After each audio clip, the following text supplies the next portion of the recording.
I'm Elizabeth Gearhart. I'm here with Fireside. I'm here with Bongai Mhloyi. I don't know if I got that right. And if you could donate $25 a month to somebody and know that it changed somebody's life completely from a life of poverty to a life of success, would you do it? Because that's what her nonprofit does. So, can you please tell us all about it? Thank you so much, and thank you for having me here today. I will be more than happy to explain. So yes, my name is Bongai Mhloyi. I was born and raised in Zimbabwe, and I moved to the United States in 1985 in state of higher education, which I did. So my nonprofit, our mission is to empower young vulnerable girls through education. So it's called American and African Youth Leadership Foundation. That is because I work with youth in Pennsylvania, which is my home, and I also work with youth in Zimbabwe, which is my home as well, because I was born and raised there. So in PA, I teach girls from the urban communities. I teach etiquette, social graces, and leadership skills. And then to my African girls, I help them stay in school because they are at risk of being married off to much older men. And these girls could be 13, 14, or 15, and they get married off to some old guy due to poverty in their families. And growing up in Zimbabwe, I also witnessed child marriages in my own family because my grandfather was living with a girl that was 12 years old. And this young girl came to his house. We were about the same age at the time. And my grandfather was 75 at the time, and the girl was 12 years old. So she was sold off to my grandfather because he gave her family 10 cows to buy her off. And that's how she became his wife. But anyway, she didn't want to be there. She didn't want to be with this old man. And 2 years later, she ended up running away from my grandfather. She kind of told us that she wants to run away, but we kept it a secret because we didn't want her to be going through what she was going through. So she ran away. And so when I came to the United States, I didn't forget, this story about this girl that I witnessed, and she was crying. She was horrified by being somebody's wife at that young age. So I took it upon myself. I started, after I finished college, I started working, and I was helping these young girls that I grew up, seeing.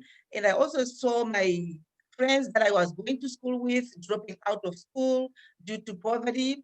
I will say myself, I was kind of lucky because my parents, they were not rich, but they were not poor that they could send us to school. So my sisters and I, we all went to school. We are doing what we are doing, but a lot of my friends dropped out, and some of them were actually married off to much older men when they were also young. So, that story kind of stayed with me, and that's why I chose to do what I'm doing to help these girls stay in school. And once they are in school, they are no longer at risk of being married off to these old men. So that's how I started doing my work that I'm doing with the girls. Right. And so your nonprofit is End Child Marriages, right? Yes, yes, Yes, and the money, so they have to pay to go to school. And yes, we were talking before, you said a lot of times the parents will pay for the boys of the family to go to school, but they won't yes, pay for the girls. And then when they yes, go into these marriages with these old men, they may have children, haven't helped them at 14, and but then the old men die. So yes, they're left with children, widowed, and no education and no way to take care of themselves. yes. And for So $25 a week, they can escape that life. absolutely, absolutely. So yes, that's what happens because once they get married, and most of these girls are also products of child marriages, meaning that their mothers were child brides, and they didn't have skills, they didn't have any education to be able to work and be independent so they can send their girls to school. And in this part of the country where I'm helping these girls, a lot of families there that are still backwards, that they believe what you just said. They still believe that if you educate a girl, you are wasting your money. So as soon as the girl, goes into puberty, you have to train her to be a wife, you have to train her to be a mother, meaning that now she has to reproduce. That's what she is good for. but you have to send the boys to school. But we are trying to change that and educate, the parents as well, that girls are just as good as boys as well. But in some cases, even the girls are even more intelligent than the boys. So we want to keep them in school so that they can be independent and breaking that cycle of poverty, so that they will make sure that when they finish school, they get to choose when they want to get married, and they choose who they want to get married to at the right time when they are ready to get married. So that, if they're working, if they have children, they can send their children to school. And I also believe that if you educate a girl, you are not only educating that girl, you are educating the whole generation, meaning that she's going to make sure that her child goes to school, her grandkids goes to school, and it goes on and on and on like that. So educating these girls is so important. And again, like you said, it costs $300 for the whole entire year to send this girl to school. So the $300, if you break it down, is $25 a month. Because somebody might say, I want to sponsor a girl, but I don't have the $300 right here. But if they do $25 a month, it comes out to be the same, and the girl stays in school and she continues to be a child and continue to go to school and become who she wants to become. And again, to just, add on to what you already said, most of these marriages to young girls, they don't last that long. They are not happy marriages. And again, the guy is much older than what the girl is. And if she has the children, whatever number she has, she's going to be a single mother and have to figure out how to raise these children. And if she doesn't have any education, no skills, there's no way she can be a good mother and make sure that her children are going to be successful. So that's why we make sure that we educate these girls, we keep them in school and have them be independent. Yes. You're really trying to break the cycle of poverty for a Yeah. lot of people in this country.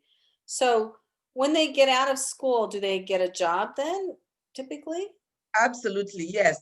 I have a lot of girls that already finished the program. I have several girls that went on after high school, they went to college, and a lot of them after college, and most of them actually met their husbands in college, and they are now married, they are happy, they have children, they are working. I have this young lady, she's like my favorite, not favorite, I have all my favorites, but I always talk about her.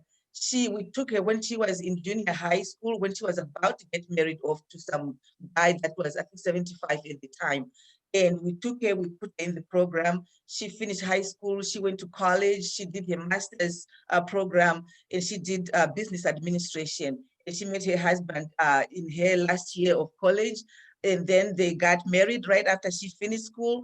And now they have two children. She is working as a business administrator, and she's also trying to start her own business now because she has all the knowledge.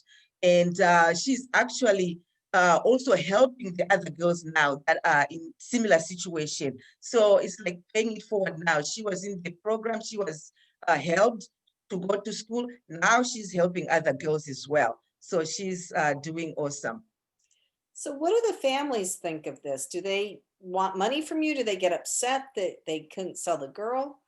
The good thing is that the families that are trying to sell off these girls to, when somebody comes in and said, don't marry off your child, I will pay for her to go to school, they don't have a problem with that, because remember now the main reason they are selling them off is they don't have the money to continue to send them to school.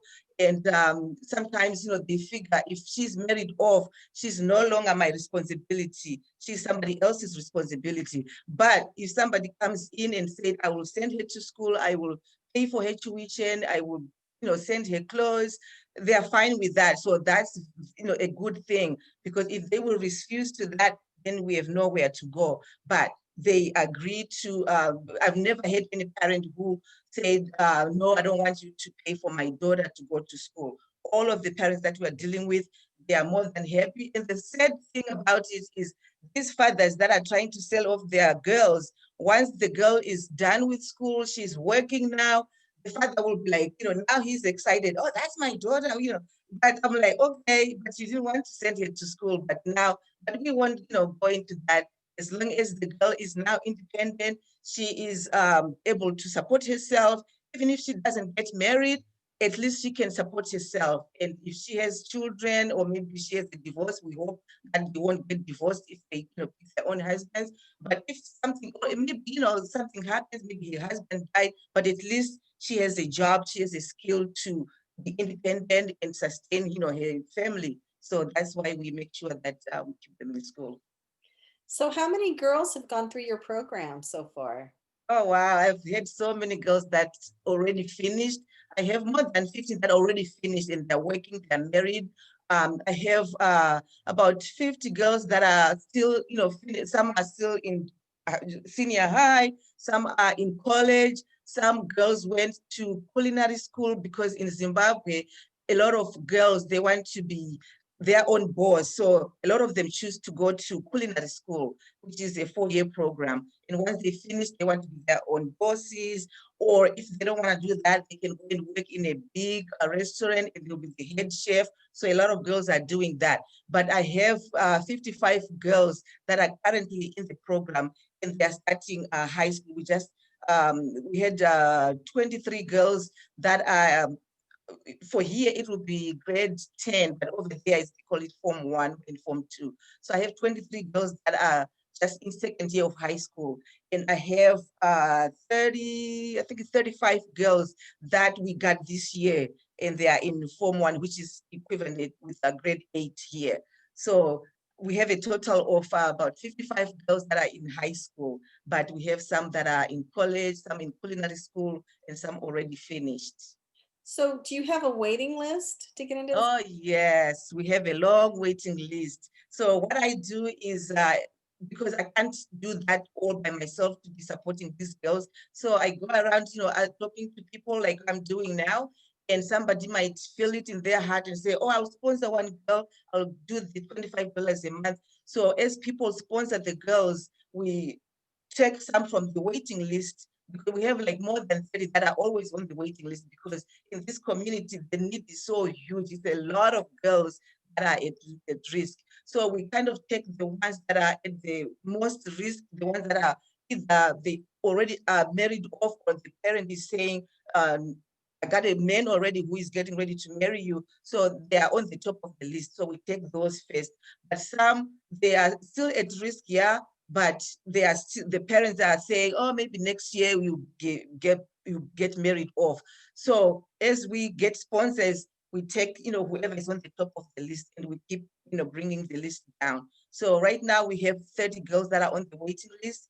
And even if we take all those 30 girls, there's still more in the community that we need to go and rescue, or even put on the waiting list, as we, take the number down from the waiting list. Wow, I didn't even know this was happening. Yes, It's yes. there's people like you that are trying to stop it. I mean, it makes such a huge difference in a person's life. Yes, it does. Yes, it does. Yeah, it's still happening. Even myself, sometimes I'll think about it. I say, this is 2020. You will think that, every parent will know that, girl, boy, everybody is equal. Everybody is good as anybody. But again, there are still people that still think that, girls are less than boys. And, so we try to educate the community. We try to educate people that this is a problem that's happening and we need to do something about it. Right. And these girls are becoming productive members of society. So it's almost like these old men are pulling these girls into poverty through their own Yeah. selfishness. Yes. And the Yes. whole of society's hurting. Yes, yes, yes. And the good thing is, once I always talk about these men, they don't think beyond themselves, or maybe a couple of years after, because you are 75 and you are trying to marry a 12-year-old girl. What's going to happen in 10 years? Are you still going to be there? So they are not thinking about her, they're only thinking about themselves. And in most cases, these girls that are being forced to be wives at such a young age, they become pregnant, they are sustainable to sexual transmitted diseases or health issues, because their bodies are still growing, they're not mature enough to be pregnant and carry and deliver a child. So they go through a lot of health issues, not even to to talk about mental issues, what they're going through mentally. So they go through a lot. And the girls that are in our programs, most of the time we have to find a counselor who will come and talk to them, to give them self-esteem and make sure that they get it in their head that they're just as good as any boy or anybody. So, we just try to work with them like that. Saving one life at a time. Yes. Wow.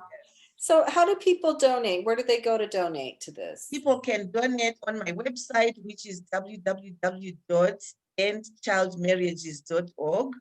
If you click on there, there's on each page, there's a donate button. You can click any button there. You can donate $5, $10, whatever people can donate is also very appreciated.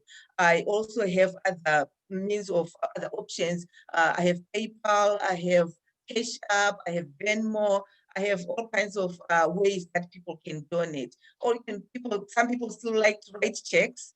They can write checks to AAYLF and mail it to me. And or just call me and my phone number, I give people my phone number, which is 484-356-8935. Just call me and let me know what you want to do and how you want to support or sponsor.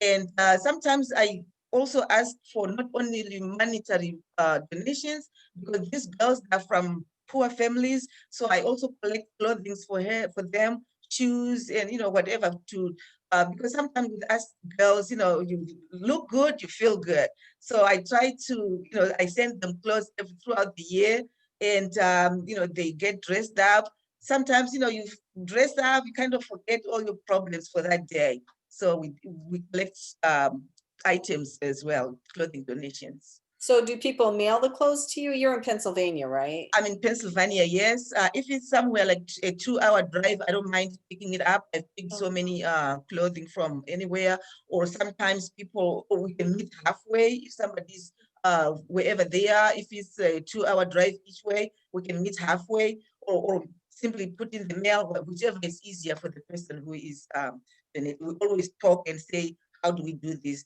But we just make sure that we get the donations.